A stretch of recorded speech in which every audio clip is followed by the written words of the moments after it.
pues interrumpido en su momento en el sexenio pasado, así que queda un pendiente ahí de Grandes Ligas también que seguiremos de cerca.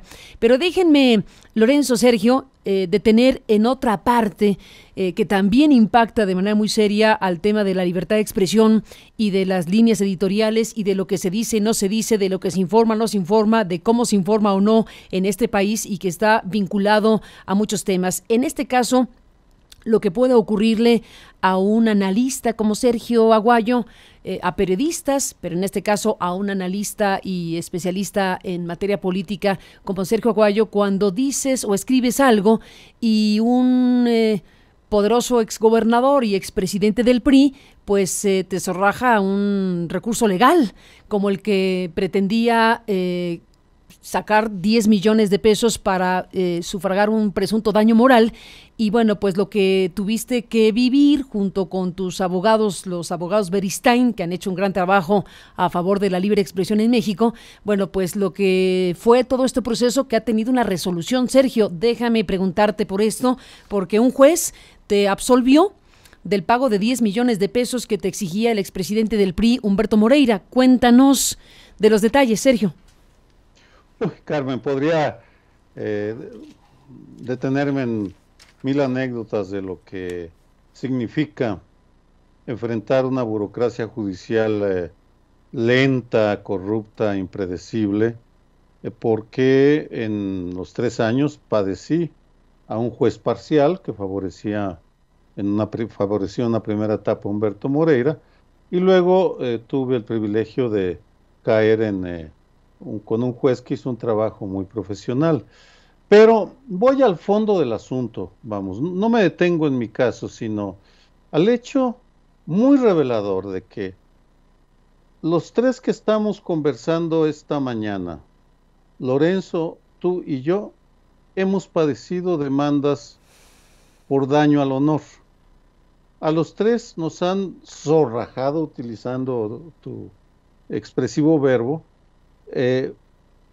demandas que nos han metido en ese molino que tritura tu tiempo, tu energía, tus recursos para defenderte de las mil y un recursos que tiene la burocracia judicial para hacerte la vida difícil, si no imposible. En ese sentido, nuestro caso, y perdón que lo generalice, ustedes dos pues también lo han vivido. Tú acabas de salir hace unas semanas que lo comentamos, de un problema parecido, aunque con otros actores. Igual Lorenzo lo padeció por algo que dijo en este mismo programa. Pero es dos o tres ideas. La principal es que los poderosos estén en el gobierno, en las empresas, en medios de comunicación, o incluso ligados al crimen organizado, están utilizando los recursos legales para hostigar, amedrentar, inhibir, silenciar a quienes ejercemos el derecho a la libre expresión, con mayor o menor fortuna. No digo que todo lo que digamos sea correcto. Y que lo grave no es que lo quieran hacer, lo terrible es que el sistema judicial se los está permitiendo, porque no existe controles a la manera con la cual algunos jueces aceptan demandas que no tienen sustento. Yo digo que es la mía, o el prólogo a tu libro, Carmen, o las afirmaciones que hizo Lorenzo hace años en tu programa, en la radio. Es inconcebible que acepten demandas que incluyen, en mi caso, al menos 10 millones de pesos. No pedía 10 millones de pesos, pedía al menos 10 millones. Uy. Y el juez pudo haber decidido, no, esto vale 50 millones. ¿Por qué no? Pues tu boca es... O un peso. O un peso, es la medida, ¿no? No pues es la... da igual, sí, al final de cuentas, no da igual, desde luego que no da igual, pero digamos, ese es el asunto. Y finalmente que los organismos del Ejecutivo mexicano que tutelan, defienden derechos humanos, no contemplan esta forma de hostigamiento a la libertad de expresión. Me parece que al menos mi caso lo quiero más canalizar a estos otros a problemas estructurales, porque nosotros tres logramos tener el respaldo de abogados que actuaron pro bono hasta donde sea, al menos los míos, los Aristegui, les estoy profundamente agradecido. Pero hay colegas en el interior de la República que terminan hipotecando o vendiendo sus casas para pagarle a los abogados y darle las propinas a los secretarios del juzgado. En fin, no puede ser que esto esté pasando y que en lugar de que desde el poder se preocupen por estos asuntos, estén lanzando adjetivos impropios contra un sector de la prensa mexicana. Pues ahí está este panorama que involucra muchos ingredientes, lo judicial, la judicialización de la vida de muchos periodistas en estos últimos tiempos, con todo lo que implica, y bueno, pues en este caso la absolución.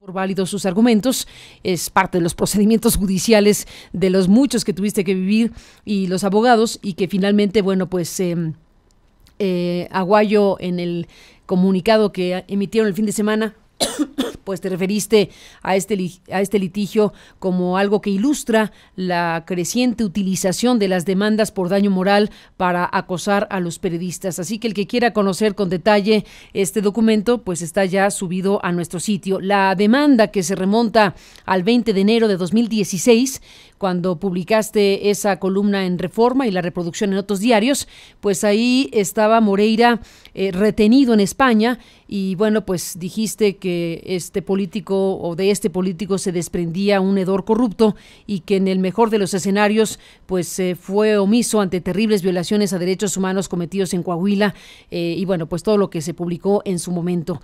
Demandó Moreira a Aguayo por frases específicas que, según planteaba, pretendían ofender, insultar, calumniar y propinar injurias, lo cual atentaba contra sus sentimientos, afectos, creencias, decoro y reputación, que es en ese territorio donde se procesan estos casos, y que finalmente el juez determinó la absolución a favor de tu persona. Así que bueno, pues dejamos hasta aquí, si les parece, esta conversación que involucra tantos asuntos, Lorenzo, Sergio, y si no les importa, si tienen un minuto más, rapidísimo, no quisiera no preguntarles de un tema que está latente para esta semana y que puede ser fuego de artificio o realidad, según sea el caso. Y bueno, pues tenemos un pequeño problema con Lorenzo en el audio. Déjenme, Lorenzo, Sergio, un segundo, vamos a una pausa, regresamos con ustedes, y quisiera preguntarles sobre si sí o no creemos a Donald Trump acerca de cerrar la frontera México-Estados Unidos. Ya The New York Times, lo comentábamos en la mañana, pues está planteando que, aunque lo ha dicho varias veces, no había ocurrido, que le puso más especificidad, y dijo esta semana Donald Trump. Así que déjenme regresar en un momento más con ustedes, volvemos.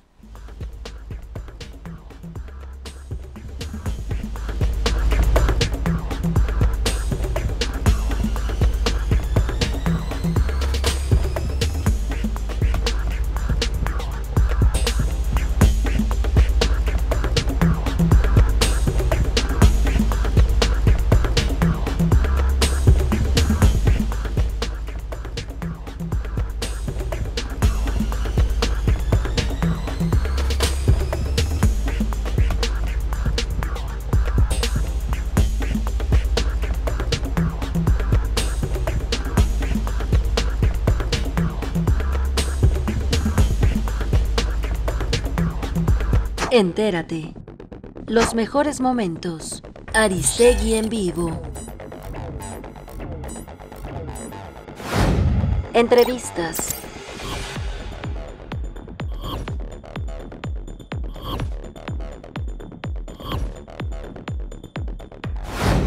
Análisis.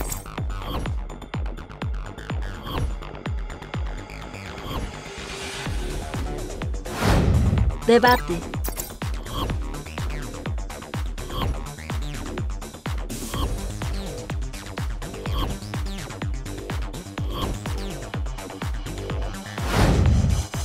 Investigaciones especiales.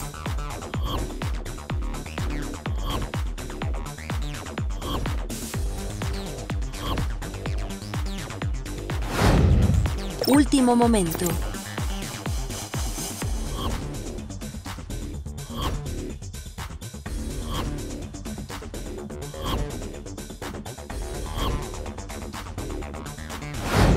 Y más.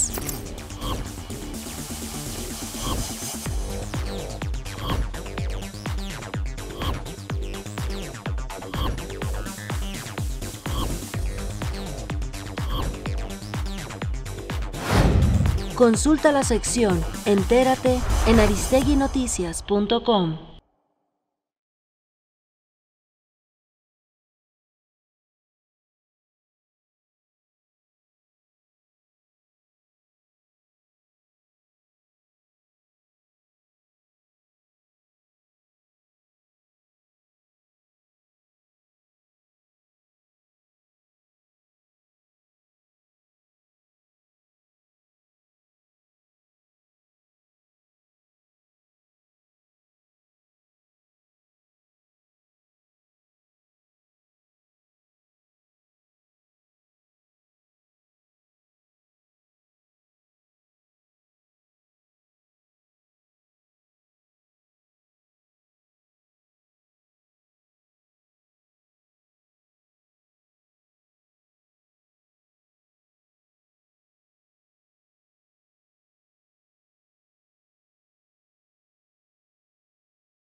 En vivo.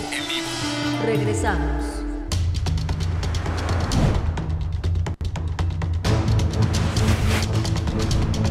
Mesa Política. Bueno, entramos en la parte final. Lorenzo, Sergio, gracias por esperar este corte. Para cerrar esta conversación, un comentario lo más breve que puedan, pero es importante por lo que puede ocurrir o no esta semana con el cierre de la frontera México-Estados Unidos. ¿Qué dice Sergio de esto que, bueno, forma parte de una postura de Trump en donde incluye quitarle los recursos económicos a Centroamérica, entre otras cosas? ¿Qué piensa, Sergio? Mira, ojalá y no suceda lo que vivimos en septiembre de 1969, cuando cerraron la frontera el gobierno de Nixon por temas parecidos.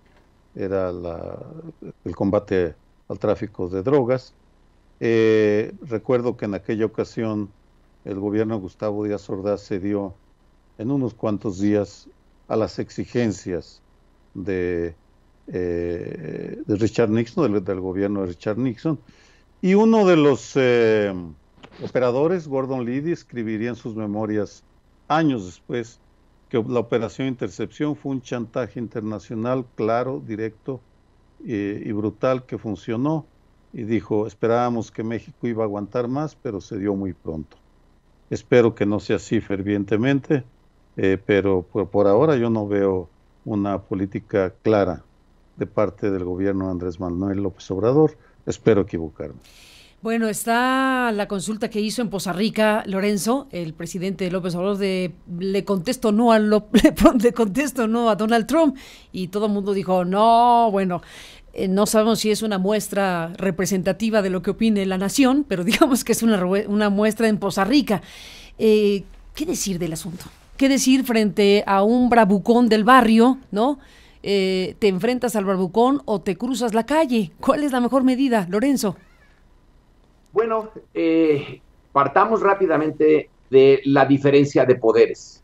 Aquí estamos frente a la gran potencia en este mundo. Todavía China no le llega y Rusia ya dejó de competir en esta brutal carrera por quién es quién. Estamos frente a ellos y nosotros no somos una gran potencia. Decir, le respondemos, supone una igualdad de circunstancias, que es nada más legal, ¿sí? Todos los estados son soberanos e iguales, pero esa es una ficción. Aquí la diferencia es durísima, pero hay un cambio en relación a lo que Sergio dijo, y con mucho tino, del año en 69, cuando hubo este cierre de la frontera, que es que buscando drogas en los coches y en las personas que iban pasando, pero que se sabía que era para presionar a México a unirse al tipo de guerra contra las drogas que Nixon quería y que ya había diseñado. Aquí el tema es que ellos también dependen de nosotros, que el comercio en la zona fronteriza, y ahora ya más con el Tratado de Libre Comercio que todavía está vigente, todavía no se cambia por el nuevo tratado, pero ese tratado lleva a que haya una relación, una red de intereses que también los ligan a ellos con nosotros y que no había en el 69 con la fuerza que tiene ahora.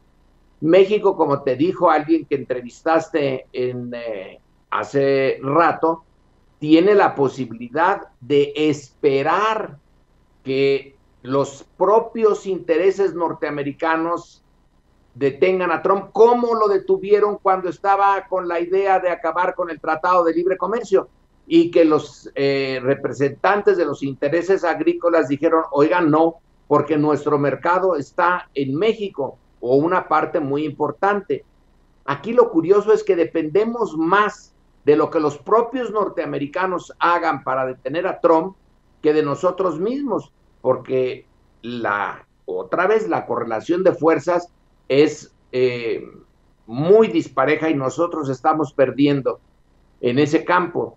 Pero la interacción, el tejido de las economías no permite que haga lo que hizo con Guatemala, El Salvador y Honduras, de decir, les quito el dinero y listo, como si fuera en fin, el patrón en su hacienda, y a estos 3 peones que no me sirven bien, vámonos, ya no les voy a pagar nada.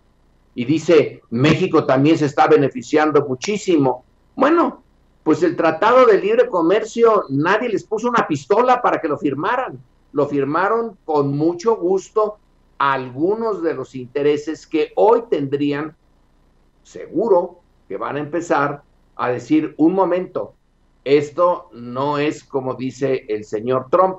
Espero que eso funcione. No siempre ha sido el caso. Obregón estaba seguro de que tratando muy bien a los banqueros, a los que les debía México un montonal en 1921, 22 y hasta principios de 23, iba a conseguir modificar la política de no reconocimiento que había hecho Estados Unidos. Pues no, los banqueros no pudieron porque los petroleros estaban por la parte dura. Entonces son pleitos entre ellos. Y al final Obregón tuvo que ceder con el acuerdo de Bucareli, en donde con disfraces México realmente cedió a la presión norteamericana. Es la realidad del mundo exterior, así que, Carmen, pues Trump puede llevar a cabo su política porque está el 2020 en juego y quiere tener una base sólida con los suyos y golpear a México como lo hizo en el inicio de su campaña. Le hemos resultado muy buenos para desquitar con nosotros una serie de frustraciones que tienen los republicanos conservadores, y lo puede usar esta vez también. Pues ahí está este tema que veremos en qué termina. Yo coincido con ustedes de que las fuerzas internas de los Estados Unidos son los que van a decirle a Trump qué le pasa, cómo que cerrar la frontera antes que el propio México, que también desde luego se vería afectado. Pero ahí planteado como lo plantean, estaremos a la espera en las próximas horas de qué va pasando, porque este tema va subiendo de tono y claramente está montado Trump en esta campaña electoral por la reelección y ha tomado a México y al muro y a Centroamérica y a las amenazas de las caravanas como si fuera una cosa apocalíptica para efectos prácticos. Así que bueno, seguiremos el tema. Sergio, un abrazo, felicidades, por cierto, Sergio, un fuerte abrazo a ti y a los abogados Beristain por este triunfo judicial a favor de la libre expresión, lo celebramos enormemente. Gracias, Lorenzo, por estar aquí como siempre, a los dos un abrazo. Gracias, Carmen, gracias, y bueno, ya felicitaré personalmente a Sergio por esto. Exactamente, le queremos dar un abrazo. Sí, fue un triunfo, pero le costó, ¿eh? Hombre que sí, hombre que sí. Lo he visto. Pues estaremos dándolos un abrazo en persona y por lo pronto vía Skype. Les mando un abrazo a los dos y les agradezco muchísimo, como siempre, que estén aquí esta mañana, pues hablando de estos temas, hablando de esta absolución a Sergio Aguayo, hablando de las audiencias en México, de a quién le cree, si le cree a unas mediciones o otras, y sobre todo esta idea planteada muy abiertamente sobre que se realicen auditorías a la forma de medir audiencias